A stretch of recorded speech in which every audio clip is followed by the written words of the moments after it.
Naana pud tay customer diri guys no nga magpataod og bull race. Kaya ang bull race ni sir mo marka na gyud no or mo kabig na gyud kay ma-shoot na sa bangag. Kaya ang katong housing sa iyang bull race guys na siya bangag no. So ang katong bulitas nga dili pantay nga lingin pag ma-shoot to dito sa portion nga naay bangag dito sa iyang housing mo stack up na siya no. Murang matingala ka nga murag mugahi na murag masyumoy sumaw na siya guys ang ilanan or mo sagunto baka mo na ang hilanan guys nga ilisana na og bull race ang inyuhang mga unit. So mauto guys no nagtanggal ata sa mga cover kay para dalira na to ma-access ang iyahang bull race kay magtanggal pa ta sa manubila. So sa pagtanggal na to guys tuwagin ang hinahinayon kay daghan kayo mga wiring pangibtan pa nato na og wire sa iyahang dashboard. Ug aside sa manubila nga tanggalon guys iya tuwa po ng tanggalon ang mga ligid o mga kaliper no mana ma-access yun na to o makuha yun na to ang tipos tibuok tipos o ang iyahang telescopic. So ingana kakote guys mag-replace og kuano kanang bull race. Og sa pagtanggal na to sa nut guys iwasan yun na to nga magdukdok no kanang kasagaran ba dukdokon ba yan dire og kanang mga sansan mga daot manggod ang ato ang nut ana guys mo nang gamitan yun na to na siya og special tools kay para makuha gyud na to tong iyang nut dili pod maguba tong iyang nut kay pag maguba ng iyang nut guys sa sunod na tong replace ani or sa sunod nga maintenance aning bull race magtagbaw na po tag abre o na iwasan yun na to ng magamit og mga martilyo sa pagtanggal sa nut. So after ana magtaod na ta sa iyang bag-o nga bull race no.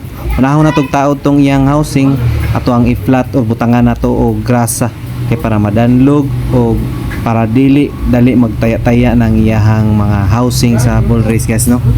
Tapos atuan na pong ipang plaster tong mga housing niya dito sa iyahang chassis no kay naagi na siya housing sa ibabaw og sa ubos. So after na to mataod tanan guys atuan na pud ng pangbutang nga grasa tong iyang mga bulitas o ang iyahang cap. So napo na siya cap diya guys di yun na to nakalimtan kay og malimtan nimo ng cap maglisod na siya og got so moungot na siya.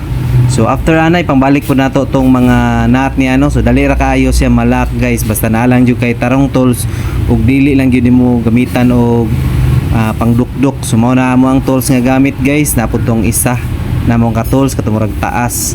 So sa karon nga na mo ang gamit kay dali ra man siya ma-access. Sa pag-lock ana guys dili siya pwede nga i-lock pud og tama no kay mo ungot na siya guys gahi kay na lubagon ang inyuhang manubila. So naagi na siya ay tansya naagi na siya kuno inyuha pud nang i-balanse kung humok ba or gahi ba or malak ba tong sa iyang susi no kay og dili pud to patunong sa bangag ang lock sa iyang susi guys dili po siya mo lock og tarong or muluag pud siya.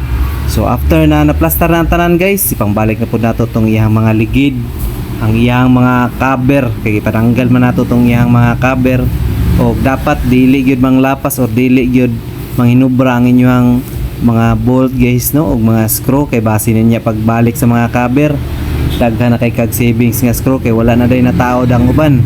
So katong gusto magpatrabaho riya guys abanti lang mo diri sa among shop nga gamay sa Full Dates Motor Parts Aramis Matina Cruising pasulod lang sa Matina Playa Road Davao City. Dali ra pud kaw ninyo ma-search sa amo ang Google Map guys no Full Dates Motor Parts ra gyapon ang inyong i-search.